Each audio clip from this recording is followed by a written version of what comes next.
우선 모유수유의 길을 걷고 있는 엄마들에게 아이가 배부르게 먹는 방법, 아니면 배부르게 먹고 있는지 확인하는 방법, 이런 것들 알려주실 수 있는 게 있을까요? 모유수유는 분유처럼 양을 측정을 해서 아기가 얼마를 먹었다 알 수 없는 부분이기 때문에 이거를 확인하는 방법들은 어머님들이 되게 많이 어려워해요. 맞아요. 그래서 모유수유를 하면서 우리 아기가 배부르게 먹었는지 확인할 수 있는 방법은 첫 번째로 일단은 체중이에요. 모유수유는 엄마가 잘 먹었겠지 추측으로 하시면 안 되고요. 이거는 사실로 하셔야 돼요. 엄마가 눈으로 확인을 하셔야 돼요. 체중으로. 안 크는 애를 모유 잘 먹이고 있는데 그렇게 두면 안 되고요. 모자라면 모자라는 대로 사실 분유 보충이라는 걸 해야 되고, 그래서 추측이 아니라 사실로 하셔야 돼요. 그래서 첫 번째는 체중을 보셔야 되는데, 체중은 누구 집 애기는 1kg 늘었대, 한 달에 1.2kg 늘었대, 이게 아니라 아이가 출생 대비 성장 곡선이 있어요. 2.6kg 된 애기들, 2.5kg 태어난 애기들, 3kg, 4kg 태어난 애기들보다 한 달 동안 늘 수 있는 몸무게가 적어요. 그러니까 그대로 그 성장 곡선 대비 잘 크는지를 보셔야 되는 거고요. 한 달째 클 수 있는 거, 60일째 클 수 있는 거, 90일까지 클 수 있는 거, 그 곡선이 다 달라요. 그래서 우리 애기가 요때 요렇게 태어났으면 30일이 됐을 때, 60일이 됐을 때, 90일이 됐을 때 그 성장 곡선대로 가고 있는지, 아니면 그 곡선에서 떨어진 상태인지, 아니면 더 올라간 상태인지, 그거를 체크를 해서 보시면 좋고요. 두 번째는 수유 텀이에요. 수유 텀은 어머님들이 대부분 조리원에서 나오면 저는 4시간 텀 하고 싶어요, 저는 3시간 텀 하고 싶어요, 이렇게 다들 말씀을 많이 하시는데, 이거는 아이들의 생체 리듬과 조금 관련이 있어요.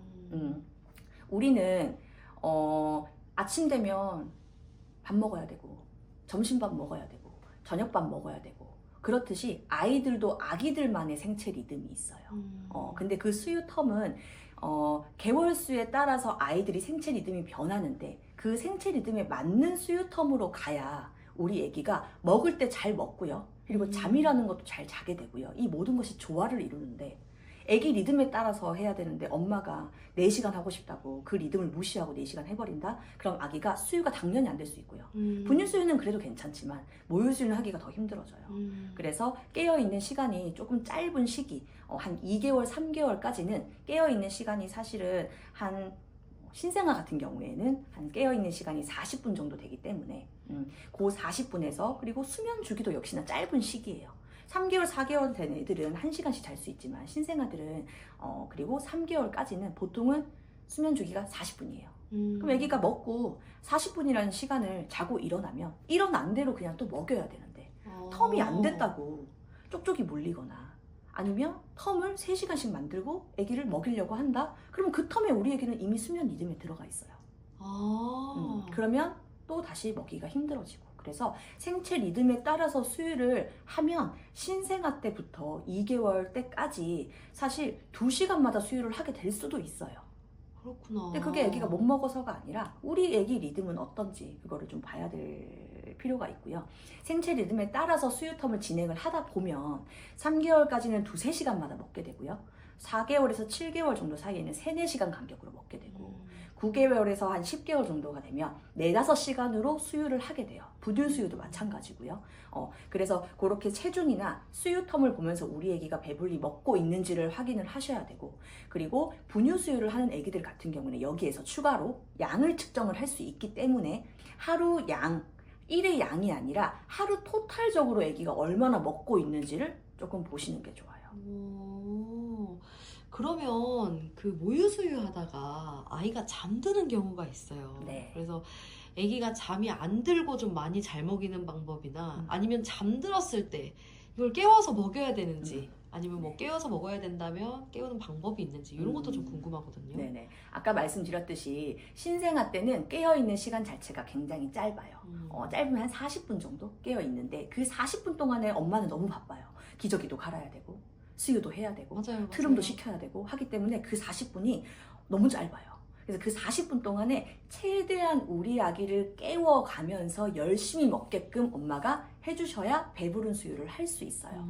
근데 어머님들이 수유를 하다 보면 이렇게 타이머를 켜두고 한쪽 10분, 15분 끄고 또 여기 10분, 15분 이렇게 먹이시는데 그 방법으로는 배부른 수유를 절대 할 수가 없어요. 아기를 먹일 때는 아기를 보셔야 돼요.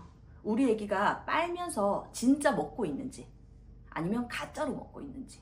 그래서 그걸 보면서 우리 아기를 관찰을 하면서 가짜로 먹고 있다. 그럼 그때는 깨워야 되는 거고요. 조금 더 디테일하게 얘기를 하면 아기가 목을 삼키면서 눈을 뜨고 목을 꿀떡 빨고 꿀꺽 빨고 꿀꺽 진짜 먹는지 아니면 눈을 감아도 빨고 꿀꺽 빨고 꿀꺽 진짜로 먹는지 아니면 눈을 감고 그냥 먹지 않고 물고 있는지 아니면 눈을 감고 가짜로 빨고 빨고 빨고 한 번 삼키고 빨고 빨고 빨고 한 번 삼키고 그렇게 가짜로 먹는지 그런 행동들을 보고 아기가 눈을 감고 먹지 않고 가만히 있는다. 그러면 그때는 아기를 깨워야 돼요. 아기 이름을 불러주면서 일어나 우리 더 먹고 자야지 했을 때 아기가 엄마 목소리를 들으면 깊게 자지 않으면 다시 빨아요. 그러면 그냥 두는 거고요. 그렇게 이름을 불렀는데도 아기가 자꾸 가짜로 먹는다 아니면 빨지 않는다 그럴 때는 이제 그만 먹을 거니 하고 다시 한번 몸을 만져보는 거예요. 그때 뭐 여기 입 주변을 건드리거나 사실 여기 팔 주무르거나 다리 이렇게 간지리거나 그 방법보다는 입 주변을 건드려 주시면 돼요. 왜냐면 아기들은 빠는 반사가 있고 요렇게 두드리면 따라오는 반사적인 행동을 하는 거기 때문에 입 가까이 내가 손가락을 댔을 때 애가 다시 열심히 빤다 그러면 그냥 그대로 두셔도 되고요. 근데 건드렸지만 아기가 빨지 않는다 그럴 때는 과감하게 젖꼭지를 빼셔야 돼요. 그리고 나서 바닥에 눕혀놓고 깨운 다음에 다시 수유를 하셔야지 어머님들이 그냥 그래도 빨기는 하네 하고 물리고 있으면 그때 아이가 먹으면서 깊은 잠이라는 걸 자버리면 아기가 내려놨을 때 절대 깨울 수가 없어요. 그래서 엄마가 저는 아기가 자서 빼면 결국에는 못 먹여요. 엄마가 너무 늦게 빼신 거예요. 네, 그래서 아기가 먹을 때 어떻게 먹는지 엄마는 집중을 해서 보셔야 되는 거고요. 그러면서 아기가 잘 것 같다. 우리 아기가 이러다가 자는 것 같다. 그러면 즉시 빼고 내려놓고 엄마 품에서 멀리 내려놓고 깨워서 다시 수유를 시작을 하셔야 돼요. 이거를 수유할 때마다 그렇게 한다? 그거는 잘못된 거고요. 신생아 시기 때는 이렇게 하셔야 돼요. 근데 1개월이 되면 먹으면서 자는 게 이상해요. 1개월 이후가 되면 깨어있는 시간 자체가 어느 정도 1시간 정도로 늘어나기 때문에 1시간 동안 젖을 먹는 것도 이상한 거고요. 그죠? 당연히 가짜로 먹는 것도 있겠죠. 그리고 뭐 2개월이 되면 깨어있는 시간이 1시간 20분인데 그거를 먹고 잠드는 것도 이상한 거예요. 그래서 그때는 내가 과연 수유 리듬의 수유를 하고 있는 건지 아니면 수면 리듬에 내가 혹시나 먹여서 재우고 있는 건 아닌 건지 그걸 다시 한번 점검을 해보시는 게 좋아요. 진짜 도움이 많이 되는 얘기인 것 같아요. 네.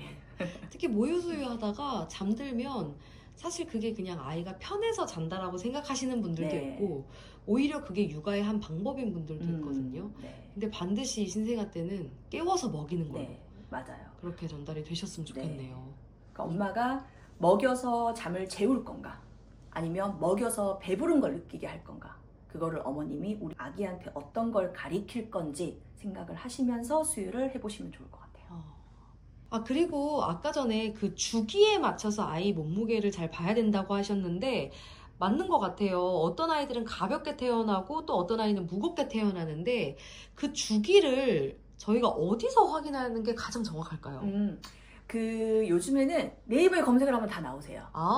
질병관리본부에 들어가서 소아 성장 발달 표가 있어요. 그 그래프가 있어요. 그리고 남자애기 여자아이 달라요. 그래서 그 그래프를 보면서 우리 애기 체중이 0개월에 3kg 태어났느냐 3.2kg로 태어났느냐 3.4kg로 태어났느냐 확인을 하고 그 곡선대로 가고 있는지 확인을 하시고요. 또 하나는 성장 계산할 수 있는 방법이 있죠. 퍼센테이지. 우리 애기는 태어났을 때 10%로 태어났다. 우리가 보통은 주기적으로 검진이라는 걸 하잖아요. 맞아요. 그죠? 아이가 40%로 태어난 애기인데 3개월 때 90%를 만들고 싶어 하는 건 엄마의 욕심이라는 거죠. 그러면서 우리 애기가 안 먹고 싶어 하는 애를 더 먹인다는 거에 의미를 두면 안 되고 40% 태어난 아기가 40%로 그대로 크면 그건 너무나 건강하게 잘 성장을 하고 있는 거거든요. 근데 어머님들이 우리 애기 40%밖에 안 태어나서 나는 90% 애기 키우고 싶어. 그게 과연 맞나?